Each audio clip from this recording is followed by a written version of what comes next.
সুম্মা দা বিজারিদাতিন, অতঃপর তিনি একটি খেজুরের ডালটি ছিল অন্য রিওয়ায়াতে রয়েছে বিজারিদাতিন রাতাবাতিন, জি সেটা তাজা কাঁচা ডাল ছিল, নিয়ে ডাকলেন।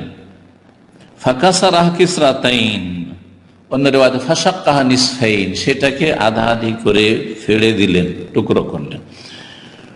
ফাওয়াদা আলা কুল্লি কবরিন মিনহুমা কিসরা, প্রত্যেকটা কবরের উপর, দুই কবরের প্রত্যেকটি কবরের উপর একটা করে টুকরো পুঁতে দিলেন, অন্য রিওয়ায়াতে রয়েছে গারাজা, পুঁতে দিলেন। জি।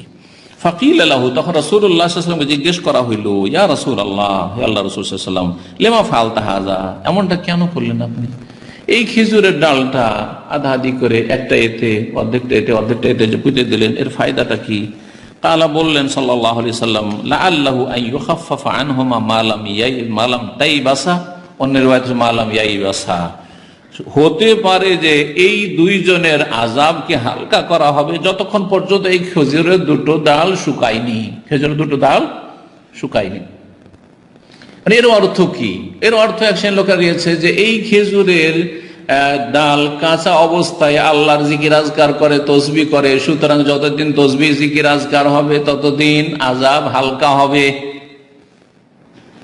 এটা কিন্তু মন গড়া ব্যাখ্যা।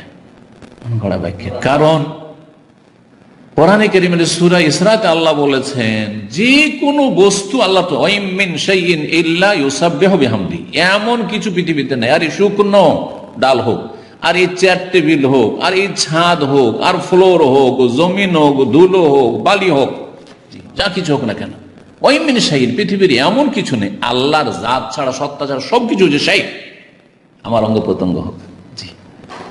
কারো মন চায় না, কিন্তু অঙ্গ প্রত্যঙ্গ ঠিকই আল্লাহর নির্দেশ মতো, সৃষ্টিগত বিধান মোতাবেকই চলছে। চোখ চোখের কাজ করছে, জি, নাক নাকের কাজ করছে, কান কানের কাজ করছে, এগুলি হচ্ছে আল্লাহর আনুগত্য।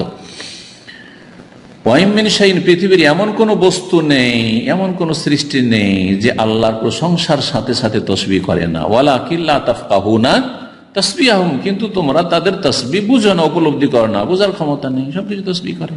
জি। তাহলে এই কাঁচা ডাল শুধু তসবিহ করে আর শুকিয়ে গেলে কেন এতদিন পর্যন্ত হালকা থাকবে, এই ব্যাখ্যা ঠিক নয়। তাহলে ব্যাখ্যা কি? হয়তো রাসূলুল্লাহ সাল্লাল্লাহু আলাইহি সাল্লামকে ওহীর মাধ্যমে জানিয়ে দেওয়া হয়েছে, ওহী ছাড়া তিনি কাজ করতেন না কিছু, যে এদেরকে আযাব হচ্ছে, তুমি যদি সুপারিশ করতে চাও তোমার সুপারিশ কবুল করা হইলো, কিন্তু এতদিনের জন্য এই কিছু এর আযাব হবে, এতদিনের জন্য হালকা হয়ে যাবে আযাবটি, এতদিনের জন্য তোমার সুপারিশে আযাবটাকে আল্লাহ রাব্বুল আলামিন তার রহমতে তোমার সুপারিশে হালকা করে দেবেন, যতদিন পর্যন্ত এই কাঁচা খেজুর ডালটা শুকাবে না, তারপরে আযাব চলতে থাকবে, কারণ তার কাফারা মোচন হবে। জি, আযাব চলবে। তো এই হচ্ছে হাদিসের ব্যাখ্যা।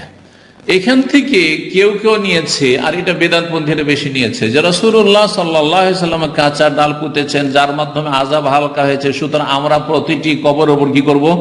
কাঁচা ডাল পুঁতবো। এখন খেজুরের ডাল পাই না, তখন ওই কাঁচা বাঁশের কঞ্চি অথবা বাঁশের ধরেন বাঁশ ফেড়ে অথবা অন্য কিছু, অন্য কোনো গাছপালা থেকে ডাল পুঁতে, এটা জায়েজ না, এটা সুন্নাত না, বিদআত। কেন বিদআত? রাসূলুল্লাহ সাল্লাল্লাহু আলাইহি ওয়াসাল্লাম এই দুই কবর ছাড়া অন্য কোনো কবরের জন্য এমনটা করেননি। অল্প শোনা, যদি নবী সাল্লাল্লাহু আলাইহি ওয়াসাল্লাম আর অন্য কবরের জন্য করতেন, আর সাহাবীরা সেটাকে শরীয়ত মনে করে ফলো করতেন, আবু বকর করতেন, ওমর করতেন, ওসমান করতেন, আলী করতেন, তাই বলতাম যে এটা সুন্নাহ, এটা তাহলে শরীয়ত সম্মত। যখন তারা করেননি এবং নবী সাল্লাল্লাহু আলাইহি ওয়াসাল্লাম অন্য কবরের সাথে করেননি, তাহলে এটি শুধু এই দুই কবরের সাথে কি খাস।